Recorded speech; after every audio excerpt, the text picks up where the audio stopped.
Albert Einstein once said, everybody's a genius, but if you judge a fish by its ability to climb a tree, it will live its whole life believing that it is stupid. Ladies and gentlemen of the jury, today on trial we have modern day schooling. Glad you could come. Not only does he make fish climb trees, but also makes them climb down and do a 10-mile run. Tell me, school, are you proud of the things you've done? Turning millions of people into robots, do you find that fun? Do you realize how many kids relate to that fish? Swimming upstream in class, never finding their gifts, thinking they are stupid, believing they are useless? Well, the time has come, no more excuses. I call school to the stand and accuse him of killing creativity, individuality, and being intellectually abusive. He's an ancient institution that has outlived his usage. So, Your Honor, this concludes my opening statement, and if I may present the evidence of my case, I will prove it. Proceed. Exhibit A. Here's a modern day phone. Recognize it? Here's a phone from 150 years ago. Big difference, right? Stay with me. Here's a car from today, and here's a car from 150 years ago. Big difference, right? Well, get this. Here's a classroom of today, and here's a class we used 150 years ago. Now, ain't that a shame? In literally more than a century, nothing has changed. Yet you claim to prepare students for the future? But with evidence like that, I must ask, do you prepare students for the future or the past? I did a background check on you and let the record show that you were made to train people to work in factories, which explains why you put students in straight rows, nice and neat, tell them sit still, raise your hand if you want to speak, give them a short break to eat, and for 8 hours a day, tell them what to think. Oh, and make them compete to get an A letter which determines product quality, hence grade A of meat. I get it. Back then, times were different. We all have a past. I myself am no Gandhi. But today, we don't need to make robot zombies. The world has progressed. And now we need people who think creatively, innovatively, critically, independently, with the ability to connect. See, every scientist will tell you that no two brains are the same. And every parent with 2 or more children will confirm that claim.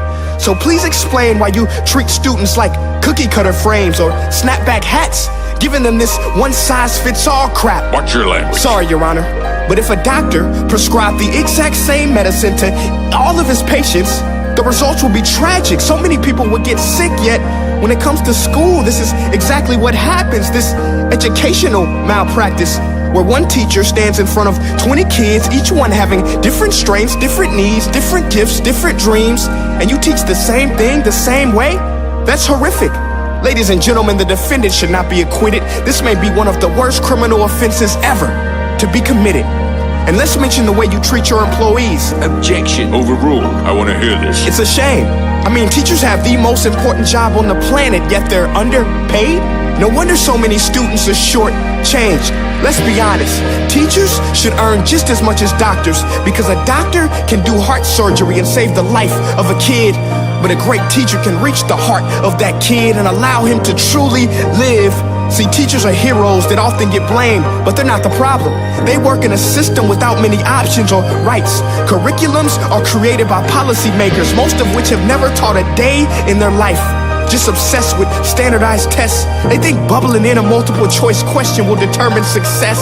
That's outlandish. In fact, these tests are too crude to be used and should be abandoned, but don't take my word for it. Take Frederick J. Kelly, the man who invented standardized testing, who said, and I quote, "These tests are too crude to be used and should be abandoned." Ladies and gentlemen of the jury, if we continue down this road, the results will be lethal. I don't have much faith in school, but I do have faith in people. And if we can customize healthcare, cars, and Facebook pages, then it is our duty to do the same for education, to upgrade it, change it, do away with school spirit, because that's useless. Unless we're working to bring the spirit out of each and every student, that should be our task. No more Common Core. Instead, let's reach the core of every heart in every class. Sure, math is important, but no more than art or dance. Let's give every gift an equal chance. I know this sounds like a dream, but countries like Finland are doing impressive things.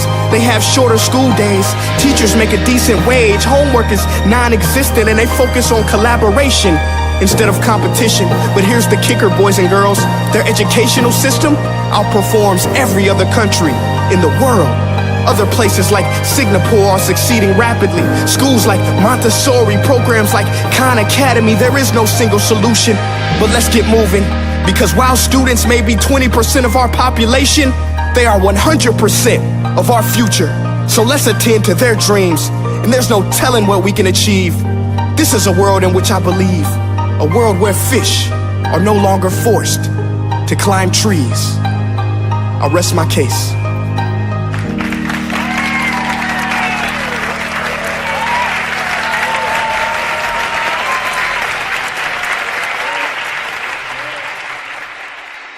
Hey guys, my name is Prince EA, and I want to say thank you so much for watching my video. But now, I want to know what you think. How can we together create a more efficient, effective, and just better future of learning?